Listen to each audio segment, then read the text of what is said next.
Kama skiza tune kwenye simu yako, bonyeza *811 759 hash. Ukiwa mtu wa heshima, utaheshimiwa. Ukiwa mtu wa kupeana, nawe utapewa.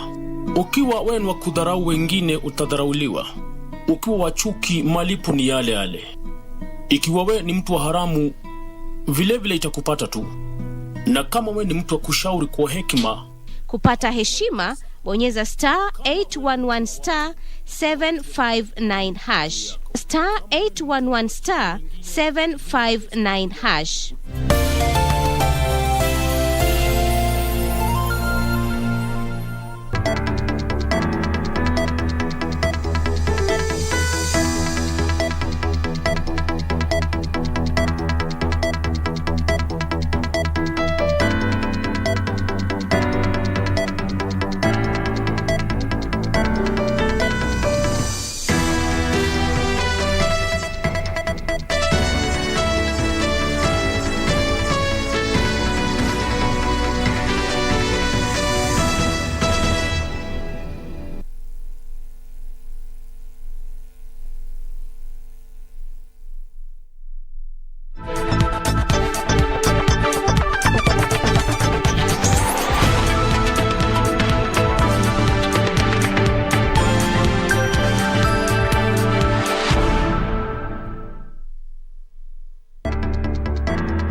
Well, good evening. Thank you for creating time for us on this 19th day of June, the year 2022, a day that was set aside to celebrate fathers across the globe. And let me begin this bulletin by wishing all the fathers and father figures a happy Father's Day. We got a comprehensive news bulletin lined up for you that comes just 4 days after we marked the World Elder Abuse Awareness Day. And we'll be talking about that tonight as we demystify what elder abuse is and also looking at what we have done as a country to combat this form of violence in our society. I'll be engaging Jude Otogo, the country coordinator for Helpage International. He'll be joining me later on to discuss more about the welfare of senior citizens in our country. But first, let's get the top stories.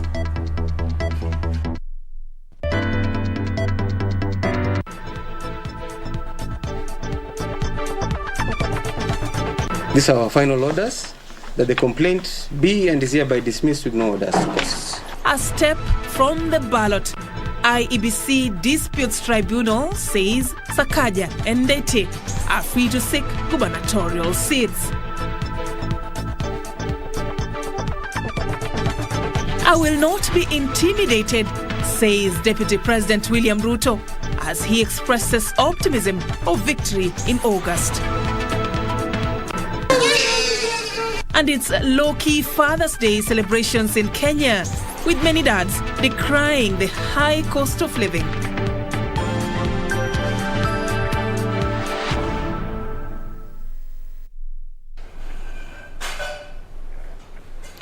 All right, once again, welcome to the broadcast. Of course, we have a very special report as well about how fathers celebrated Father's Day in the country that will be coming also in the course of this particular broadcast. My name is Serfine Oma, and our sign language interpreter tonight is Byron Abuli. But on to other stories. The Independent Electoral and Boundaries Commission Disputes Tribunal has dismissed a petition seeking to bar Senator Johnson Sakaja from vying in the Nairobi gubernatorial race. Now, according to IEBC, also in a ruling that the tribunal gave today, it said that it is not within its jurisdiction to determine the validity of Sakaja's degree or authenticate his academic papers. The tribunal has also cleared Wavinya Ndeti to vie for the Machakos gubernatorial seat. That story begins our bulletin tonight. Senator Johnson Sakaja is tonight a step closer to the ballot after the Independent Electoral and Boundaries Commission said it would allow him to seek the Nairobi gubernatorial seat. I am a law-abiding citizen. I'm a public servant as a current senator of Nairobi, and we shall abide by all the provisions of the law. I am glad that we've been vindicated. We stand qualified. We have the requisite qualifications to run for the office of Governor of Nairobi. It has been a week of back and forth for Sakaja as he fights against what he believes are stumbling blocks stacked on his path to City Hall. Our faith remains unshakable, our march is unstoppable, and our victory will be inevitable. The Commission for University Education directed the senator to appear before it next Monday, armed with a list of 14 requirements to back his Bachelor of Science in Management degree acquired from Team University in Uganda. On Sunday, the IEBC Dispute Tribunal also handed a reprieve to Ovinya Ndeti, whose candidature for the Machakos gubernatorial seat had been challenged over the authenticity of her academic documents. Sasa nawaambia leteni ingine tumalizane na nyinyi. Na mimi siwaogopi, na tarehe 9 mwezi wa 8 nitawaangusha chini pajichore kama mtu. Meanwhile, the tribunal has thrown out an appeal by Kiambu senatorial aspirant Karungo Dhangwa. Karungo was denied clearance by IEBC to vie for the position because he was impeached by the Kiambu County Assembly. The returning officer discharged his mandate in accordance with the law. The instant complaint lacks merit. These are our final orders, that the complaint be and is hereby dismissed with no orders to post. We are dissatisfied with that decision, and we shall be moving to the High Court tomorrow for review of that decision, because Mr. Karungo believes that the Commission cannot be a judge in its own cause. But even as Ndeti and Sakaja celebrate Sunday's triumph, investigations are underway to determine whether any crime was committed in the awarding of clearance certificate by IEBC and other state agencies. Elvis Otieno, Sunday Express.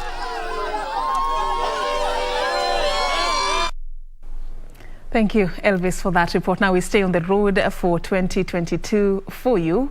Deputy President William Ruto says he will not be intimidated in his quest for presidency.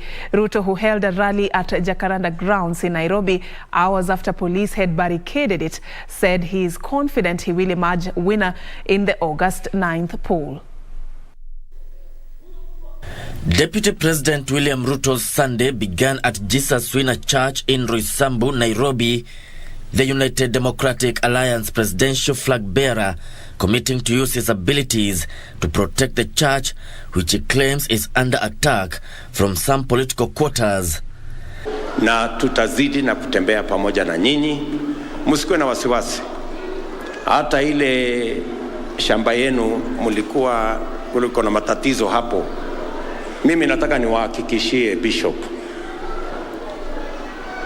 hiyo shamba mtapata.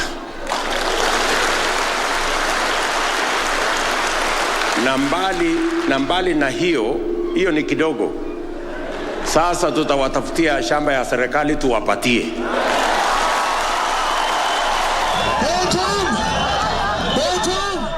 Later, Ruto led the Kenya Kwanza Brigade to Embakasi for a scheduled rally at Jacaranda grounds. The group arriving hours after police had quelled a standoff between supporters of Azimio la Umoja One Kenya Coalition Party and Kenya Kwanza Alliance over who had booked the venue first. Nataka niwashukuru vijana wa Nairobi na wangwana kina mama wa Nairobi na wazee wa hapa Nairobi kwa kukataa vitisho, kwa kukataa kushurutishwa. Watu wa Kanairo, msikubali hii vitisho kidogo kidogo. Hawa watu tayari tumewanyorosha. Wanajua ya kwamba tarehe 9 mwezi wa 8 tutawaweka kwa wheelbarrow na tutawapeleka nyumbani. Ruto called on the youth not to be used by politicians to cause violence. Yesho Kiwashira, Sunday Express. And Wiper Party leader Kalonzo Musyoka has continued his consolidation of the Lower Eastern vote bloc for Azimio la Umoja One Kenya Alliance by campaigning in Kadhonzweni in Makueni constituency, Kitaingo in Kilome and Mlolongo in Machakos County. The Wiper Party leader assured his base that his decision to drop out of the presidential race was strategically meant to keep the country together. He further assured that his 24-hour economy plan will be implemented by the Azimio la Umoja One Kenya Alliance government because he will be the chief minister in charge of coordination of all the government ministries. Basi ngoja nirudi niseme mara ya tatu, ninamuunga Raila Amolo Odinga mkono. Thank you. Wangapi wananiunga mkono kwa uamuzi huo? Sababu moja, manifesto yangu mwenyewe ni kufanya kazi masaa 24 ndio vijana wapate ajira. That has been the party position tangu 2007. Now, on to one of the most important stories of the day. Today, Sunday, June 19th, 2022, was celebrated as all over the world as Father's Day.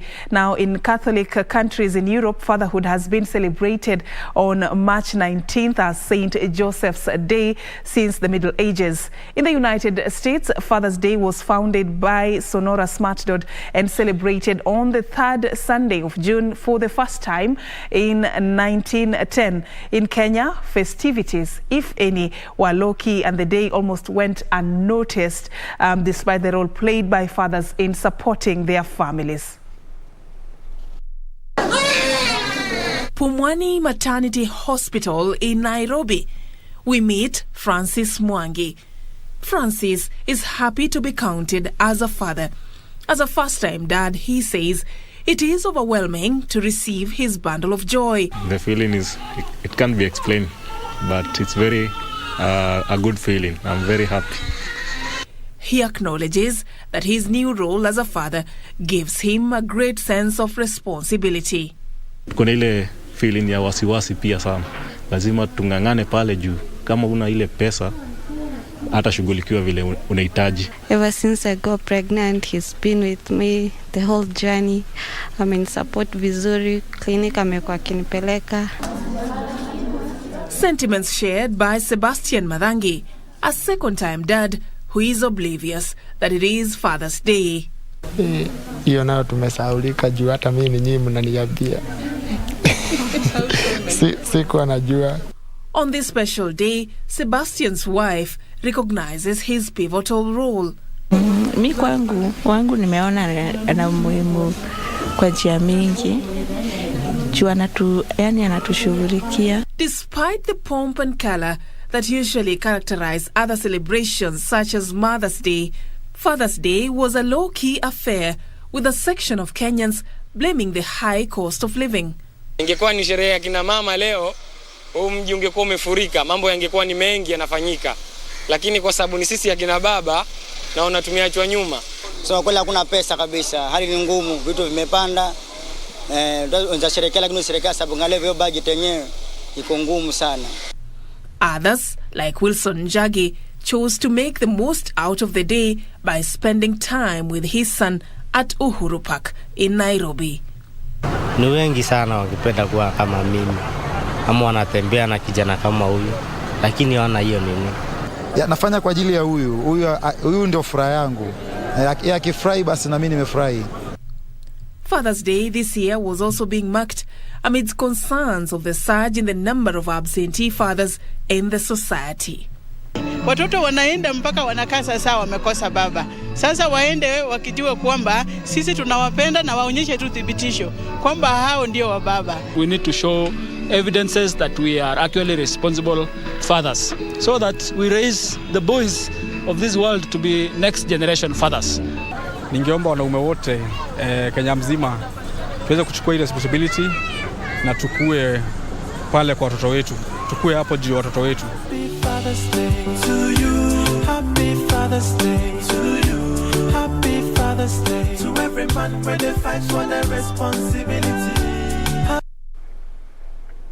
All right, indeed, happy Father's Day to all the fathers and father figures across the entire globe and those who are watching us in Kenya and beyond. Of course, that story was prepared in close collaboration with Samuel Kariuki, who is also wishing all the father figures in his life happy Father's Day. And of course, also, we have one message here for a great father being celebrated by his children, Fred, Beryl, Faith, Mzee, and Wendy. You wish your father, Mzee William Mira from Homa Bay County, a happy Father's Day.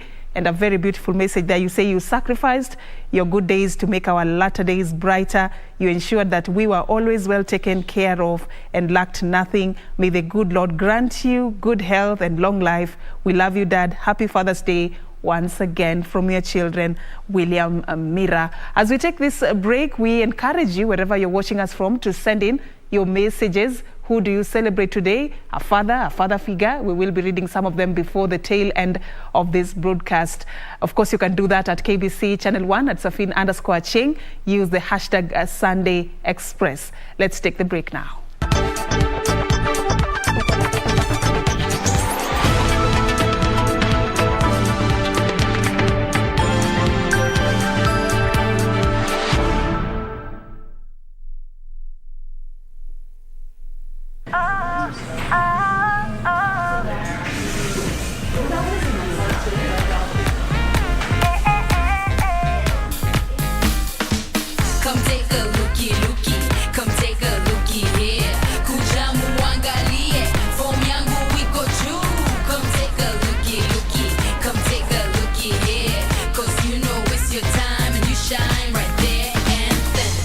TCB Naturals, hair that lets you shine.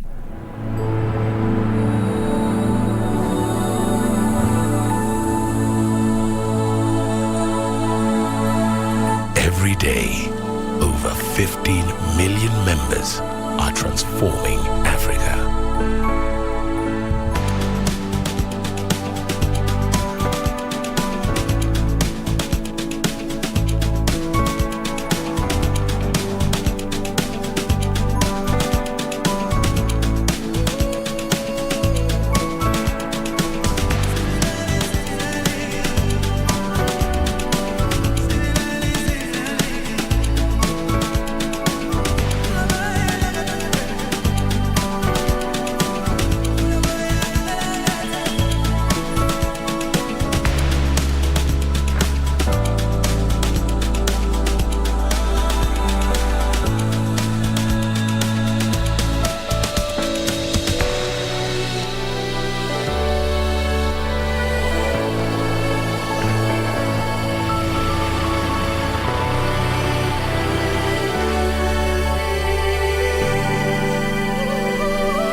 Million members empowered to learn, to create,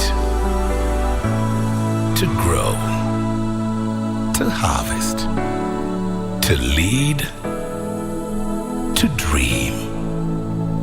Equity. Karibu member.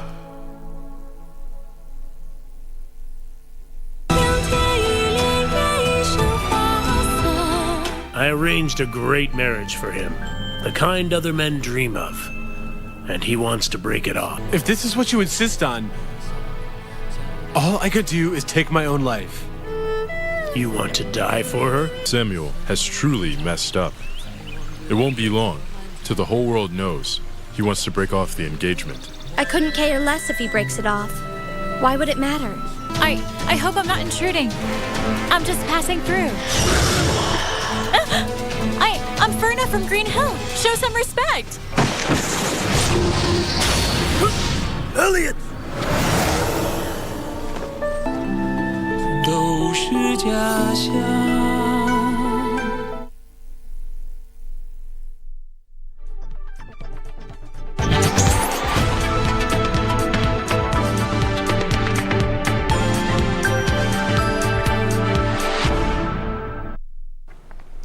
Welcome back, and thank you for staying with us, and continue sharing with me your messages tonight as you celebrate anyone you see as a father figure or your father in your life. We'll be sampling some of them as we continue at KBC Channel 1 at Serfine_Achieng. The hashtag is Sunday Express. Now, moving on, President Uhuru Kenyatta has hailed the Akorino denomination for its commitment and persistence in growing the church in Kenya during celebrations to mark 100 years since the Akorino Church was established in the country. President Kenyatta lauded the church for the role it played in spiritually equipping many generations. The head of state, who was accompanied by Azimio la Umoja, One Kenya presidential flag bearer Raila Odinga, and his running mate Martha Karua, at the same time acknowledged the Akorino's support in his political journey. Kamche Menza with details. Pomp and color. The Moi International Sports Center, Kasarani, during the 2022 Annual General Conference of the Akorino Church, which also coincided with the centenary celebrations. The event was graced by President Uhuru Kenyatta, who was accompanied by Azimio la Umoja One Kenya coalition presidential candidate Raila Odinga and his running mate Martha Karua. President Kenyatta lauded the commitment by the Akorino faithful in growing the church countrywide. Muko na vizazi ambavyo haihubiri tu injili, lakini wameingia kazi mbalimbali za udaktari, za uinjinia, wengine ni civil servants. The church, with an estimated membership of 1.5 million, features prominently in Kenya's history. Mumetembea na mimi kutoka wakati nimeanza siasa zangu mpaka hapa ambapo nimefika, na lazima niseme asante. Akorino imeanza kama kikundi cha kupigania uhuru wa taifa letu, na amepata mateso mengi zaidi. Assuring the church of support even after his retirement, the head of state offered some goodies to the church. Nimetoa shilingi milioni 10 ya kuendeleza injili na kusupport kanisa la Akorino, including a title deed to a parcel of land in Naivasha. Na hii shamba na najua hamtauza, mtajenga, si ndio? Sisi tuko pamoja na wana Akorino. Natoa shukrani kwa Rais Kenyatta kusimama na nyinyi. President Kenyatta also warned school heads against discriminating learners who subscribe to the Akorino faith. Kamche Menza for Sunday Express. Now, taking you to the coastal region, former Lands and Devolution Chief Administrative Secretary Gideon Mung'aro has urged voters in Kilifi County to back his campaign for governor. Channel 1's Junei Karisambele had a sit-down with CAS Mung'aro, who insisted that his development track record speaks for itself, and he intends to do the much he can do for the people of Kilifi should they find it fit to hand him the mandate. Gideon Mung'aro is back at the heart of Kilifi politics after a stint in the national government. The former Malindi lawmaker says he has his eyes fixed on becoming the county's second governor. Mung'aro says he will use the experience gathered in the national government to better the lives of locals and help devolution achieve its intended objectives.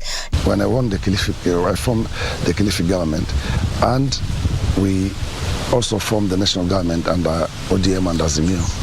It will be much easier to push for more projects within the county and at the national level. Just like their coastal neighborhoods, a huge chunk of the local population has had difficulty accessing title deeds. Mung'aro says this he will resolve if elected into office. The problems you have of lands in most parts of these constituencies is private land.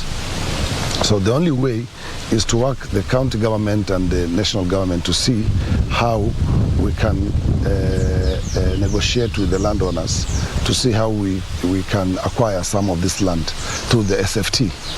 The former hotelier says he will revive the tourism sector and restore the region's lost glory. The tourism revival in Kilifi County will be based on a joint effort, a partnership between the county government and the stakeholders, so that we do marketing not as a country as it's done now by Kenya Tourism Board and Ministry of Tourism, but to sell Kilifi as a destination, involving the hoteliers and the industry personalities, so that we can do a joint effort. Mungaro hopes that the choice of Flora Chibule as a running mate will resonate with the women folk in August. My deputy, being a woman, will also help me on matters of education, matters of women and youth empowerment. What I did when I was MP for Malindi is that the kids who were sponsored by the CDF had to bring their report forms at the end of the term before they get the next check for the next term. So I don't think it's so difficult to monitor. Mungaro is facing a spirited campaign mounted by Malindi Member of Parliament Aisha Juma of the United Democratic Alliance and George Kithi of the Pamoja African Alliance, among other hopefuls. PA is a party which has come into place in the last 4 months, and it's not easy to entrench a party in 3 months. ODM has been there for 15 years, so whether you like it or not, it's in people's heads, it's people's minds. Majority of the governor candidates on the other side, who are my competitors, are suppliers of the county government. I am not one, so that's the difference. And I have an agenda for Kilifi. I know what I can do in Kilifi and change Kilifi. Junica Risambele from Kilifi County. All right, thank you, Janae, for that report. Of course, we'll stay on top of the developments on the road to the 2022 general election for you right here on KBC Channel 1. Remember, also tonight we are going to be focusing on demystifying elderly abuse, a conversation we are having. Remember, just this week we marked the World Elder Abuse Awareness Day that is marked annually on the 15th of June. We want to understand, when you talk about elderly abuse, what do you really mean? And when we are looking at combating this form of violence in the society, what does it take? A conversation I'll be having with Jude Otogo, the country coordinator for HelpAge International, a bit later on. But first, the COVID-19 situation in the country. 246 people have tested positive for COVID-19 from a sample size of 2,484 tested in the last 24 hours. The Ministry of Health says the positivity rate is now at 9.9%. Total confirmed cases are 329,352, while 202 patients have recovered from the disease, pushing the total number of recoveries to 320,566. Data from the Johns Hopkins University COVID-19 Resource Center shows that over 538 million people have been infected globally, with over 6.3 deaths reported since the pandemic was first reported. Now, across the counties, Machakos, Makueni, Siaya, Kitui and Kisumu have been ranked as the 5 top counties with the highest cases of rabies. This is according to the research done by the National Strategy for Rabies Elimination. Consequently, Machakos County government has begun a 4-day exercise to vaccinate, spray and sterilize over 1,000 dogs and cats. Dr. Lisa McCarthy from Colorado, America, who led a team of veterinary doctors on fact-finding mission in Machakos County, said that spaying and sterilizations are one of the ways of containing the spread of rabies. Dr. McCarthy is working with Machakos County government and other partners to make the exercise a success, and we're targeting over 1,000 cats and dogs. And we're told that about 2,000 people a year in Kenya die from rabies. Sadly, it's probably more than that are not fully reported. So part of the answer to eliminating rabies from Kenya is to vaccinate as many animals as possible. And a secondary part of that answer is to decrease the population so that we have fewer animals on the street, fewer bites will happen. And Osen Girls High School in Baringo County is celebrating its elevated status to a national institution. During a Thanksgiving ceremony at the school, the Director General of Secondary Education in the Ministry of Education, Paul Kibet, said the government upgraded the school after it progressively performed well, scoring a mean of 7.6 from 5.6 in 2020. National school is a gift to be embraced. There are some places that took long to accept. In Busia County, as fathers around the world celebrate Father's Day, one man in Butula constituency is crestfallen. Charles Ongale says he is currently homeless after his last-born son, Justice Ongale, sold his only parcel of land. Together with his daughter, Ongale has reached out to authorities to intervene. Huyo kijana ni tamaa, aliuza shamba pamoja na nyumba. Na mwenye kununua niambia nunua milioni 7. Na nyumba peke yake ni ya milioni 10. Sio milioni 7. Shamba ni eka 2.5. Shamba nikanunua, nikaandika kwa jina ya kijana, shauri sikutaka angaike bahati ya mimi kukufa atukupatilisha. Jikuta nikiwa Muhira hospital. Nikapata fahamu. Kitu nataka mimi nirudi kwa shamba tu, nikae ngojee siku zangu za kufa. Meanwhile, over 500 senior citizens from Kiamba constituency in Kiambu County have been enrolled to the National Hospital Insurance Fund, courtesy of a well-wisher Damaris Waiganjo, who also started a revolving welfare kitty for them. As an elder, you should be able to access any hospital for free as long as your ID says you're above a certain age. So this is a bill that I will come up with that will give the privilege to our elderly to be able to access services regardless of departments, be it health, be whichever department within government. Finally, members of the Yaya Mwema Association held peaceful demonstrations in Nairobi, demanding, among other things, better working conditions and salary increment owing to the high cost of living. Sababu kuu ya mimi kusema mshahara ni kidogo, unaweza enda kwa nyumba umeambiwa unakuja kufanyia 6,000. Unapofika kwa ile nyumba unapata watoto ni 4, mama ako kwa ile nyumba, baba ako kwa ile nyumba, kulala ni saa 6 ya usiku, kuamka ni saa 10 ya usiku. Yaani haupati ile nafasi ambayo akili hati inaweza changamka ama akili hati inaweza kuwa ili ujaribu kufikiria jambo lingine ambalo litakusaidia maishani. The association, which advocates for the rights of house helps, was formed in 2021. For Sunday Express, Esther Bodo.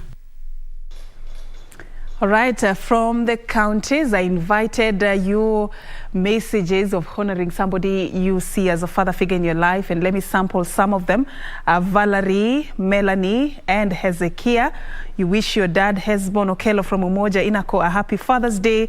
You tell him you're the best thing that we could ever ask for, and may the good Lord always bless you. We love you, Dad. You are our hero. Happy Father's Day. And of course, just one more here from Joe Hakonga Jr. You say, my dad, the great Mzee Peter James Wood Alego, happy Father's Day. Thank you, Joe Hakonga Jr. for that message. And we have here Justus also wishing his father a happy Father's Day. You say, I want to say a big thank you to my 2 uncles, Joshua Ayeko and Chrysanthus Okuto, who have relentlessly played a father figure role in my life. God bless them, and happy Father's Day to them and all the fathers across the world. Thank you so much for that. And you can keep them coming. We'll be sampling more as we continue with this particular bulletin. But for now, let's take a very short break. We are coming back. Remember our interview as we demystify elderly abuse tonight on Sunday Express. Do stay with us.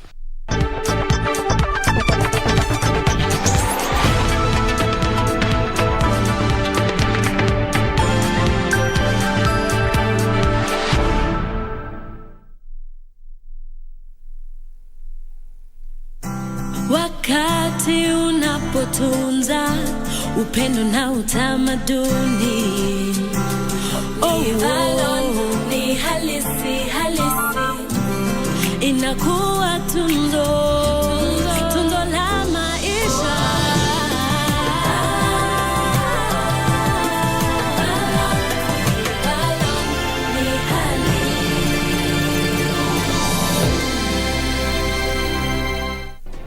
Do you have a news story to share with KBC? Get in touch swiftly on email news@kbc.co.ke or call 0723 892 654 or 0734 780 124.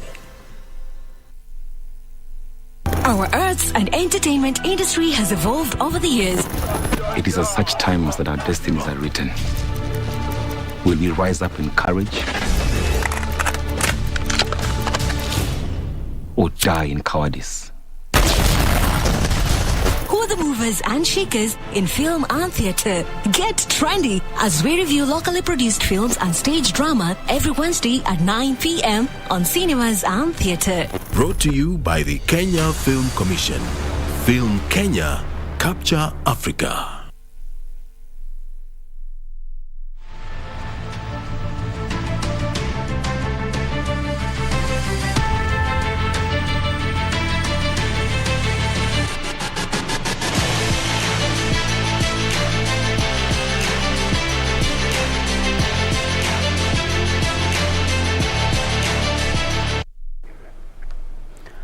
All right, time for us now to focus on the latest from the world of sports.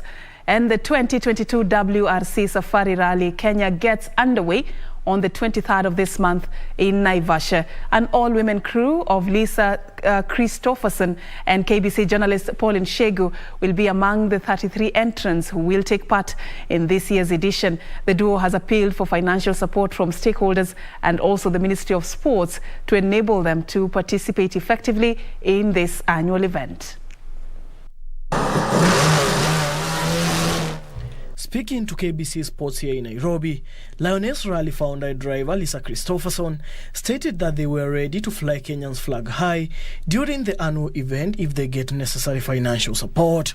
We feel we're not getting the support that really should be given to us for our worthy cause. You know, we plant trees where we go. At Kasarani, we were given 1,000 trees by KFS. 500 were planted and another 500 will be planted. We did a complete pre and post cleanup at Kasarani. It was the cleanest ever. And that's what we want to do. So the only thing we leave behind is our tire tracks. She said that they were well prepared to showcase their prowess in the male-dominated sport. Her navigator KBC News anchor Pauline Shegu said they are ready to deliver their best during the event. Tungekuwa timu kama 4 ya wanawake, lakini sponsorship imekuwa shida sana kwetu. Ndio kwa hivyo tukaingia mimi na Lisa ili tuweze kuwakilisha wanawake.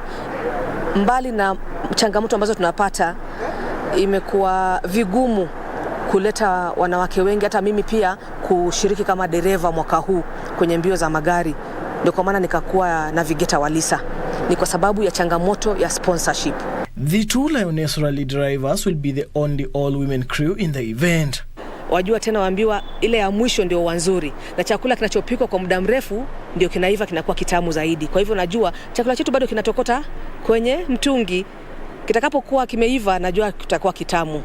FIA World Rally Championship leader Kelly Rovenpera from Finland, Neval Thierry from Belgium, and Estonian rally driver Tanak Out will be among the WRC drivers who will take part in the event. The WRC Safari Rally Kenya will be held between 23rd and 26th of this month and will cover a total distance of 1,223.77 kilometers, including road sections. For Sunday Express, I'm Daniel Mwendwa. Congratulations and all the best, Pauline and Lisa. We hope that more will be done to encourage more women to participate in motor sports. Now, on to another type of sports. The national cricket team will play Jersey tomorrow in the ICC Men's CWC Challenge League B at the Lugogo Stadium in Kampala, Uganda. Kenya are placed 4th in the League B points table with 2 wins and 3 losses. The team has 5 points. Aren Patel is the top run scorer for Kenya with the 227 runs. Collins Omondi Obuya has been the best bowler for Kenya and has picked up 7 wickets. Jersey are placed at the 3rd spot in the group with 3 wins and 3 losses from their 6 matches of the league. The team has 6 points. Host Uganda will play Hong Kong in the 2nd match of Group B tomorrow.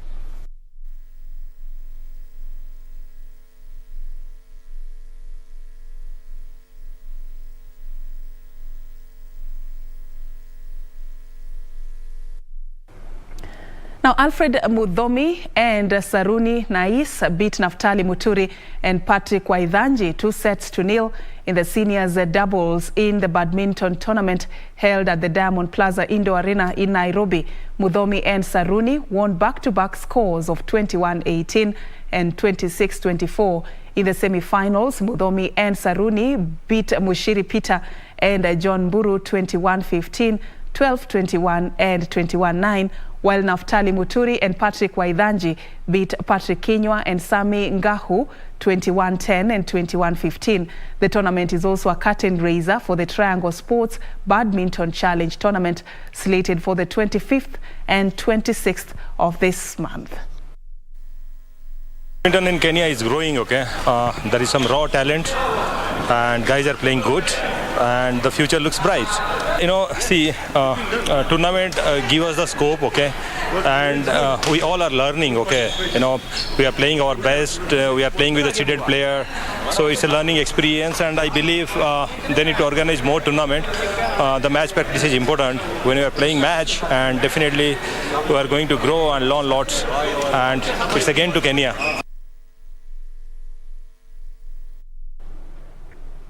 Now, Red Bull's Max Verstappen took pole position in a wet qualifying at the Canadian Grand Prix, with Alpine's Fernando Alonso a surprise second. Verstappen took control throughout the session as the track started wet and progressively dried and ended up 0.645 seconds clear of the field. Elsewhere, England's Matt Fitzpatrick takes a share of the lead into the final round of the US Open golf tournament at Brooklyn in Boston as he chases his first major title. One Red Bull attacking a Ferrari. Alonso took his first front row grid slot since he was on pole for the 2012 German Grand Prix in a Ferrari. Ferrari's Carlos Sainz was third ahead Mercedes' Lewis Hamilton. Verstappen's title rival Charles Leclerc qualified 15, having not ran in a second session because he has a penalty for using too many power unit component, which means he will start from the back of the grid. Elsewhere, Fitzpatrick shot to under 68 to move for under, level with American Will Zalatoris, who carded 67. Defending champion John Raham is shot behind while number one Scotty Shelfer remains within the two of the lead alongside Keegan Brandley and Adam Hawin, while Roy McRoy produced a string of length pass saves to salvage a 3/73. For Sports News, I'm Kingori Mwangi.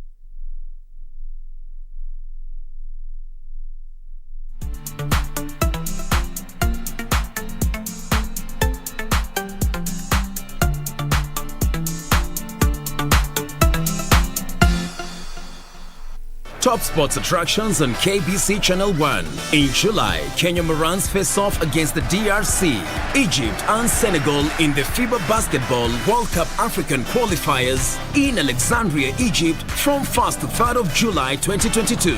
Also in July, Kenya plays South Africa in Rugby League test matches in Nairobi with the return fixtures set for October. Still in July, watch the World Athletic Championships from 15th to 24th July live from Oregon, USA as Kenyan athletes seek glory. Followed by the 22nd Commonwealth Games from 28th July to 8th August live from Birmingham, England. In August, join our coverage of the World Athletics Under-20 Championships from the 1st to 6th of August 2022 from Cali, Colombia. Then in November, catch the World Half Marathon Championships on 13th November from Yangzhou, China. Now that's what sets us apart as KBC Channel 1, your true sports partner.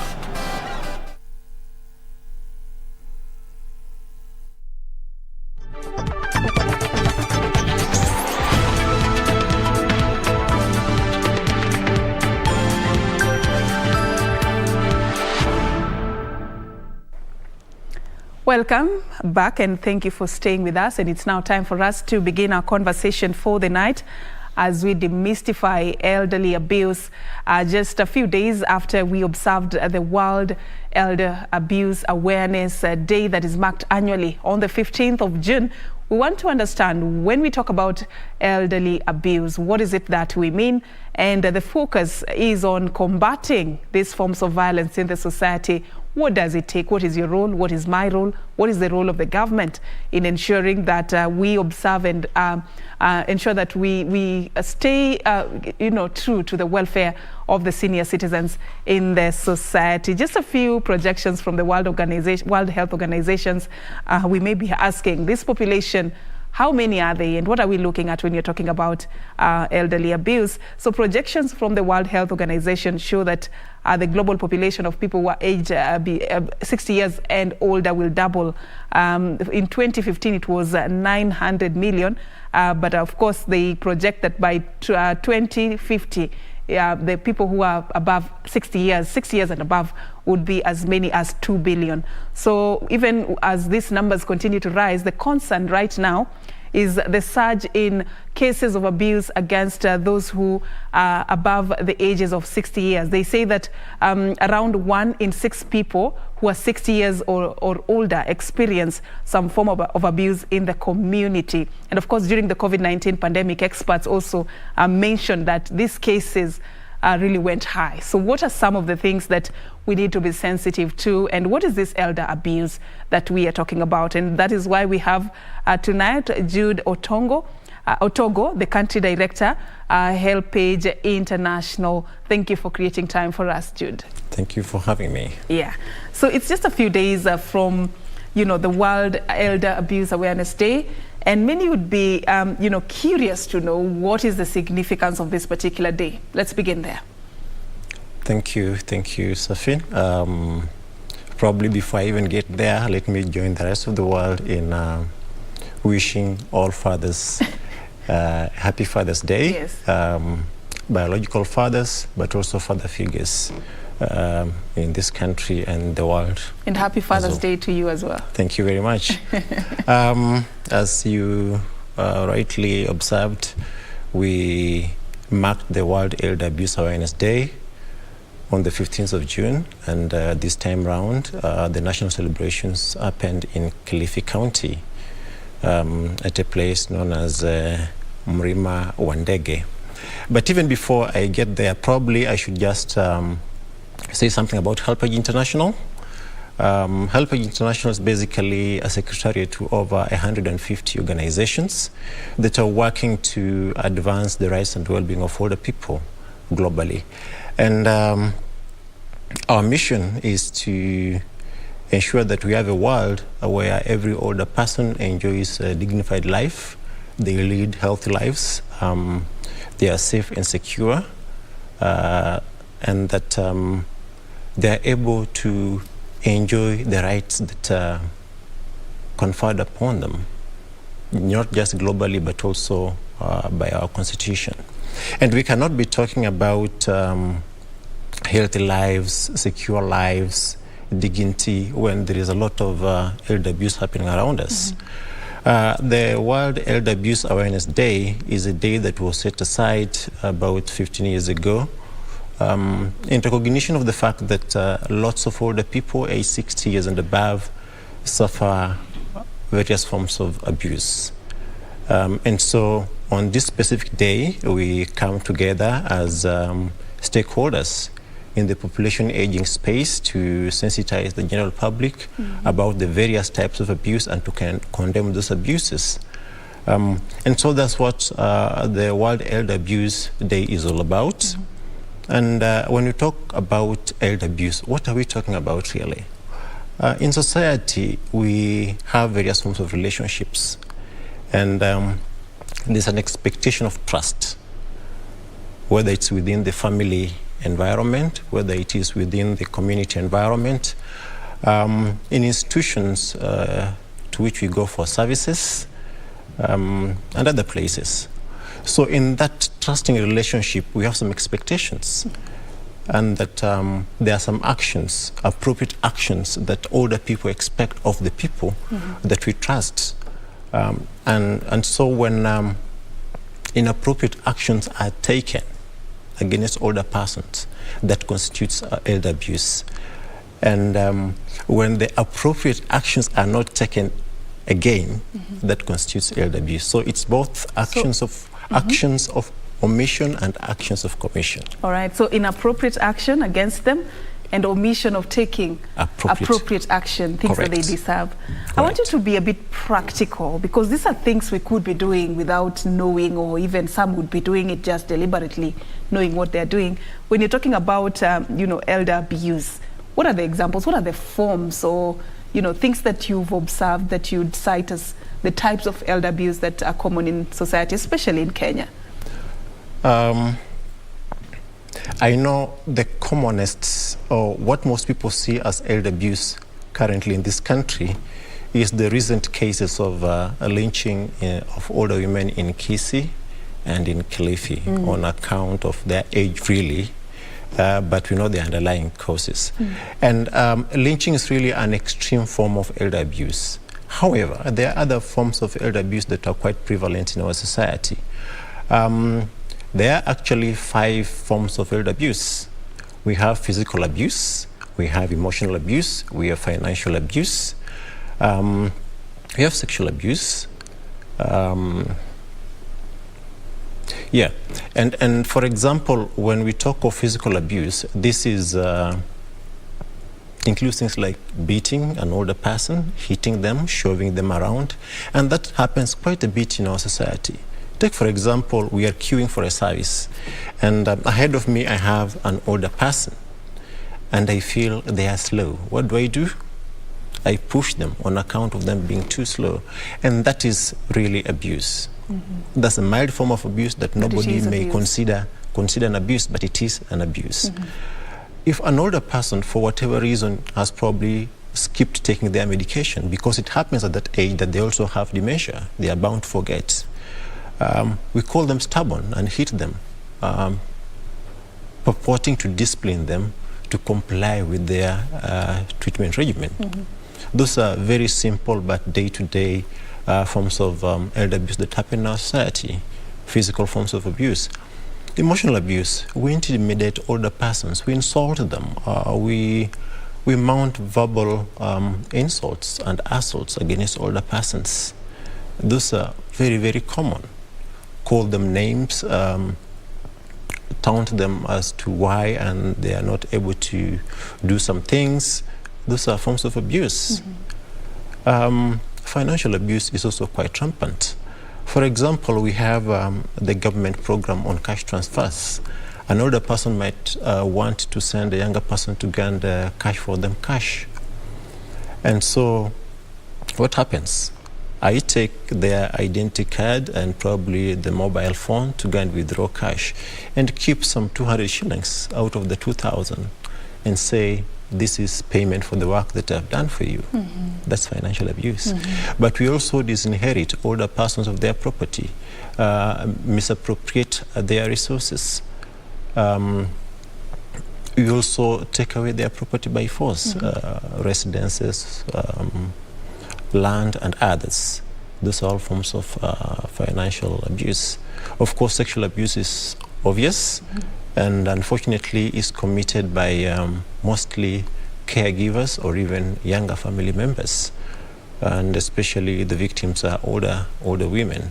So there are many forms of elder abuse, but because not much is reported, we assume there is no elder abuse that happens in our environment.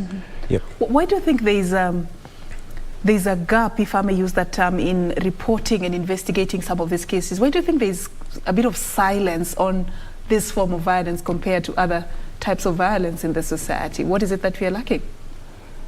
I like using an example of a child who grows up, and when they reflect back their childhoods, they feel no other child should suffer the way they suffered. But when we get old, from old age, most likely we'll pass pass on. So we never get an opportunity to really correct what we go through as older people. We don't have that lived experience. So there won't be as many champions of older persons as there would be for children. But that aside, I just mentioned that there is a lot of elder abuse happening in society, but we are either ignorant of those abuses because we don't know that elder abuse happening to them, or it is a form of ageism. Ageism is the way we think about old age, the stereotyping, the discrimination. So that in itself sets ground for elder abuse. And even those that would have reported wouldn't. Why? Because they think of older age in a certain way.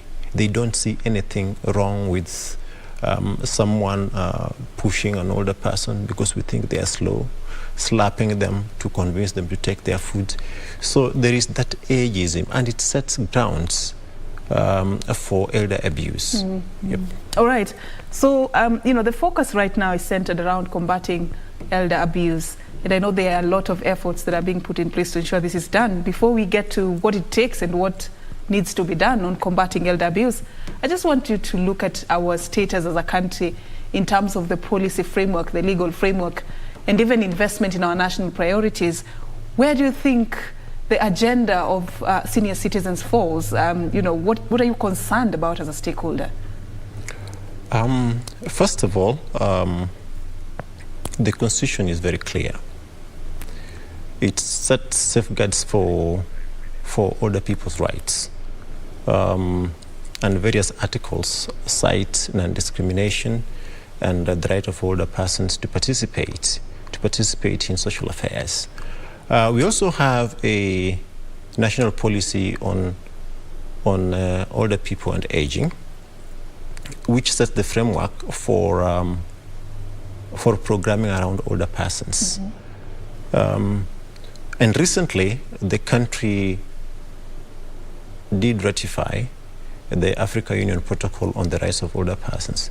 These are all policy and legal frameworks that would otherwise ensure that older persons enjoy their rights. But are they? Across. Are they? Maybe not. Why do I say maybe not? Only pieces of the national policy are being implemented.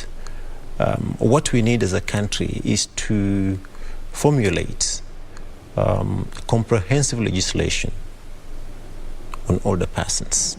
I think that's the greatest priority that we have as a country right now. And HELPAGE is working very closely with the Ministry of Public Service, Older Citizens Affairs, Gender and Special Programs in pushing for that legislation. So that is our focus currently. Secondly, we know that elder abuse happens in the community. So it's critical that we sensitize the public on elder abuse, sensitize them on how to recognize that an older person is going through abuse and what steps they can take to ensure that every older person enjoys a safe existence. All right, so I want you to talk to a society that would be asking themselves, or somebody who is a senior citizen in the society and that could be facing some form of abuse, and they're curious to know whether we have these safe spaces, or where do I go, how do I even report? Do we have those in our country? Truth be told, is yes. there what next, or where to go? This is when we are working as stakeholders to create those safe spaces. For example, in sensitizing what I'm calling the safety ecosystem, which includes the security apparatus, the Ministry of Interior officials, formerly local administration, and other government institutions. They are beginning to appreciate the fact that there might have been an oversight when it comes to ensuring that older persons' well-being is well taken care of and that their safety is catered for. So we are working to sensitize, to build the capacity of the various institutions to ensure that they are better able to respond to issues of elder abuse. But we're also looking at deterrent measures, and some of those include a prosecution of cases of elder abuse. We are working with the government again. Last year, the government launched a center in Kirinyaga, a rescue center, which is a model center, and we intend to have that replicated across the hotspots where elder abuse is most rampant in this country. We're talking of Kilifi, we're talking of Kisii, parts of Western Kenya as well. All right, Jude, unfortunately we've run out of time for this conversation, but I know that I began by saying, talking about the projections by WHO of the doubling of the numbers of those who will be aged 60 years and above by 2050. 2 billion is what we are looking at. This means it could surpass the number of young people in the society. Correct. As you're parting shot, what should be the priority areas for us to better prepare for this future? Great. Thank you, Serfine, for making that observation. In this country, currently the population of older persons is projected to be at 3.6 million. That's about 6% of the country's population currently. And those figures will definitely be increasing. As they increase, definitely elder abuse is also bound to increase. For me, I think there are 3 or 4 things that we need to do as a country. First of all is to put in place appropriate legislation on safeguarding the rights and well-being of older persons. Secondly, to ask the safety and security ecosystem to consider being more vigilant to cases of abuse. And thirdly, to let society know that elder abuse happens right under our watch, and some of the things that we consider normal that are being done to older persons or that are not being done for older persons are actually forms of elder abuse. All right. Thank you. Thank you so much for creating time for us. Regards from Louis Okodoi. He says hi, he was watching the program. Thank you so much once again, Jude Otogo, the country coordinator, HelpAge International. Of course, it's a topic that we should be picking up in the near future as we discuss the welfare of the elderly in the society. Now you know what your role is and what the role of the government is in making sure that they have a safe space and they enjoy their latter days. Of course, that is how we wind it up right here on Sunday Express. Thank you so much for creating time for us tonight. And to all the fathers in the world, again, happy Father's Day. My name is Serfine Achieng Oma, and our sign language interpreter for the night has been Byron Abuli. Have a good night and God bless.